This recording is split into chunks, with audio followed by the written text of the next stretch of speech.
ഒരു മൂന്നാം ലോകമഹായുദ്ധം തുടങ്ങുവാൻ സമയമായി. ഇപ്പോൾ തുടങ്ങി എന്ന് പറയാം. അതിനുള്ള ഒരുക്കങ്ങളെ എല്ലാ സ്ഥലത്തും ആയിക്കഴിഞ്ഞു. അതെന്താ ഞാനിപ്പോൾ അങ്ങനെ പറയുന്നതെന്ന് ചോദിച്ചാൽ 2-3 കാരണങ്ങളുണ്ട്. ഞാൻ കുറച്ച് നാൾ മുമ്പ് ഒരു വിഷൻ ദൈവം എന്നെ കാണിച്ചു. ഈ അറബിക്കടലും ചെങ്കടലും വലിയ യുദ്ധങ്ങൾ നടക്കുന്നതായിട്ട് എന്നെ കാണിച്ചു. പല പ്രാവശ്യമാണ് ഞാൻ കണ്ടപ്പോൾ എനിക്ക് മനസ്സിലായി, അധികം താമസിക്കാതെ ഇങ്ങനൊരു വലിയ യുദ്ധം ഉണ്ടാകുമെന്നുള്ളത് മനസ്സിലായി. അപ്പോൾ ഇപ്പോൾ നടക്കുന്ന യുദ്ധം നടക്കാൻ സാധ്യത എന്ന് പറയാൻ കാരണം 1ഉം 2ഉം ലോകമഹായുദ്ധം നടന്ന ഇതുപോലുള്ള സാഹചര്യത്തിലാണ് 1ഉം 2ഉം ലോകമഹായുദ്ധം നടന്നത്. അയൽപക്കത്തുള്ള ചില രാജ്യങ്ങൾ തമ്മിൽ സംഘർഷം ഉണ്ടാകും. ഇപ്പോൾ ചൈനയും ഇന്ത്യയും അല്ലെങ്കിൽ പാകിസ്ഥാനും ഇന്ത്യയും തമ്മിലുള്ള തർക്കങ്ങളും ചെറിയ ചെറിയ യുദ്ധങ്ങളും അല്ലെങ്കിൽ ചെറുതായിട്ടുള്ള യുദ്ധത്തിനുള്ള പ്രശ്നങ്ങളും അങ്ങനെ അന്യോന്യം കലഹിച്ച് നടക്കുന്ന രാജ്യങ്ങൾ അവർ മറ്റു ആൾക്കാരെ തോൽപ്പിക്കുവാൻ അവരുടെ ആയുധങ്ങൾ വാങ്ങിക്കൂട്ടുകയോ ഉണ്ടാക്കിയെടുക്കുകയോ ചെയ്യുന്നു. അങ്ങനെ അതൊരു മത്സരമായി മാറുകയാണ്. ഈ 1ാം ലോകമഹായുദ്ധത്തിലും അത് തന്നെയാണ് സംഭവിച്ചത്. യൂറോപ്പിലാണ് നടന്നതെന്നുള്ളൂ. അവിടെ ഹംഗറിയിലും ഒരു രാജാവിൻ്റെ മകനെ അല്ലെങ്കിൽ അവരുടെ ഒരു പ്രിൻസിനെ കൊന്നു.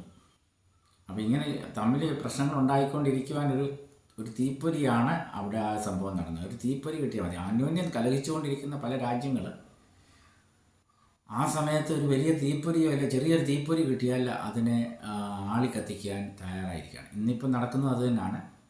പാകിസ്ഥാനും ഇന്ത്യയും തമ്മിലുള്ള പ്രശ്നങ്ങൾ, ചൈനയും ഇന്ത്യയും തമ്മിലുള്ള പ്രശ്നങ്ങൾ, അതുപോലെ അമേരിക്കയും ചൈനയുമായിട്ടുള്ള പ്രശ്നങ്ങൾ, വടക്കൻ കൊറിയയും തെക്കൻ കൊറിയയുമായിട്ടുള്ള പ്രശ്നങ്ങൾ, ആ സമയത്ത് ജപ്പാനും അമേരിക്കയും അവർക്ക് അനുകൂലമായിട്ട് വരുന്ന അവിടെ ഒരു സംഘർഷം ഉണ്ടാകുന്ന രീതിയിലുള്ള പ്രശ്നങ്ങൾ, ഇങ്ങനെ പലയിടത്തും. അതുപോലെ ഇറാൻ്റെ സൈഡിലുള്ള സിറിയയിൽ നിന്നും കഴിഞ്ഞ കാലങ്ങളിൽ നടന്ന സംഭവങ്ങളൊക്കെ നമുക്കറിയുമല്ലോ. ഇപ്പോൾ നടക്കുന്നത് ഇസ്രായേൽ വാർ, യുക്രൈൻ വാർ.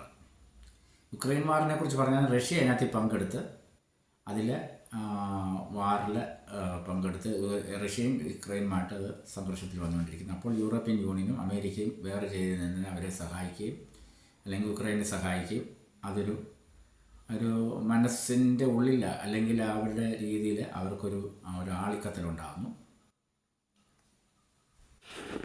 അതുപോലെ തന്നെ ഇസ്രയേലും ഗാസ അല്ലെങ്കിൽ ഗാസയിലുള്ള പലസ്തീനികളും തമ്മിലുള്ള ആ യുദ്ധം, അതിൻ്റെ പിന്നിൽ സഹായിക്കുന്നത് ഇറാനാണ്. അതുപോലെ ഹിസ്ബുള്ള, അതിൻ്റെ പേരിൽ ഹിസ്ബുള്ളയും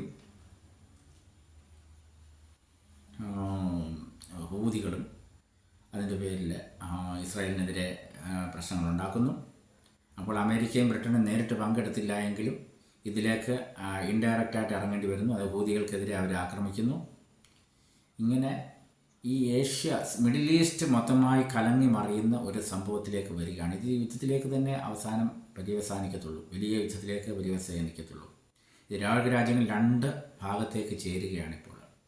അതിന് ഇന്ന് നടന്നില്ലെങ്കിൽ അടുത്ത കാലത്ത് നടക്കും. ഇത് ആരാലും തടയാൻ കഴിയില്ല. ഇത് സംഭവിക്കേണ്ടത് തന്നെയാണ്.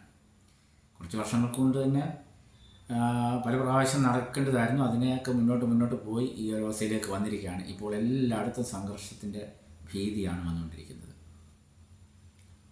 ഇതിന് പിന്നെ പറയുവാൻ ഒരു കാര്യം കൂടെ. ഇന്ന് ലോകത്തിൽ നടക്കുന്ന സംഭവങ്ങൾ ഇത് വിശുദ്ധ ബൈബിളിൽ പറഞ്ഞിട്ടുള്ള കാര്യങ്ങൾ തന്നെയാണ്. അതായത് 39 അധ്യായം യെഹെസ്കേലിൻ്റെ പുസ്തകം 38-39 അധ്യായം വായിക്കുമ്പോൾ അവിടെ പറയുന്ന ഒരു കാര്യം ഇവിടെ പ്രസക്തമാണ്.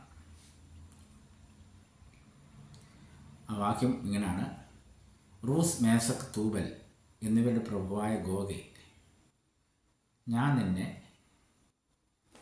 ആ വാക്യം നമുക്ക് വായിക്കാം.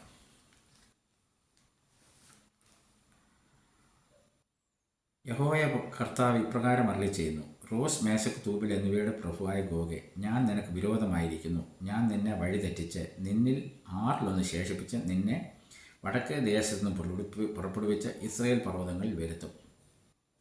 അപ്പോൾ ഇതിന് താഴോട്ടുണ്ട് വാക്യങ്ങൾ നമ്മൾ വായിക്കുമ്പോൾ ഇവരും അത് ഇറാൻ ഉണ്ടാവുമെന്ന് പറയുന്നു. അതിൻ്റെ കൂട്ടത്തിൽ പല രാജ്യങ്ങളെ അതിനകത്ത് പറയുന്നുണ്ട്. ഇറാനുണ്ട് മെയിനായിട്ട് പറയുന്നത്. പല രാജ്യങ്ങൾ ചിലതൊക്കെ നമുക്ക് പഴയ രാജ്യങ്ങളായതുകൊണ്ട് അതൊന്നും മനസ്സിലാകത്തില്ല. അത് പല അഭിപ്രായങ്ങളുള്ളതുകൊണ്ട് അത് ഞാൻ പറയുന്നില്ല. എന്നാൽ ഇവിടെ പറയുന്ന റഷ്യയുടെ പേര് എടുത്തു പറയുന്നു. റഷ്യ അതിനകത്ത് ഭാഗമാക്കാവുമെന്നാണ് അതിനകത്ത് കാണുവാൻ കഴിയുന്നത്. ഇതുപോലെ അത് മിഡിൽ ഈസ്റ്റിലാണെന്ന് ഓർക്കണം. മിഡിൽ ഈസ്റ്റിനെ സംബന്ധിച്ചാണ്. അത് ഇസ്രായേൽ പർവ്വതത്തിലോട്ട് വരുമെന്ന് പറയുമ്പോൾ ഇസ്രായേലിൻ്റെ ഭാഗങ്ങൾ ആ ഭാഗങ്ങളിലോട്ടാണ് വരുന്നത്. ഈ ഗോഗ് എന്ന് പറയുന്നത് ചൈനയാണ്. ഗോഗ് മാഗോഗ്, അതായത് ചൈന എന്ന് പറയുന്നത് മംഗോളിയ വംശങ്ങളെയാണ് പറഞ്ഞിരിക്കുന്നത്. അത് ഞാനങ്ങനെ മനസ്സിലാക്കുന്നത്. അവരാണ് അവരുടെ നേതൃത്വത്തിലായിരിക്കും വരുന്നത്. ഈ യുദ്ധം വലിയ യുദ്ധത്തിലേക്കാണ്, അതായത് ന്യൂക്ലിയർ വാറിലേക്കാണ് ഇത് അവസാനം തീരുന്നത്. ഇത് ഞാൻ പറയുന്ന കാര്യങ്ങൾ ഇത് സംഭവിച്ചേ മതിയാകുള്ളൂ.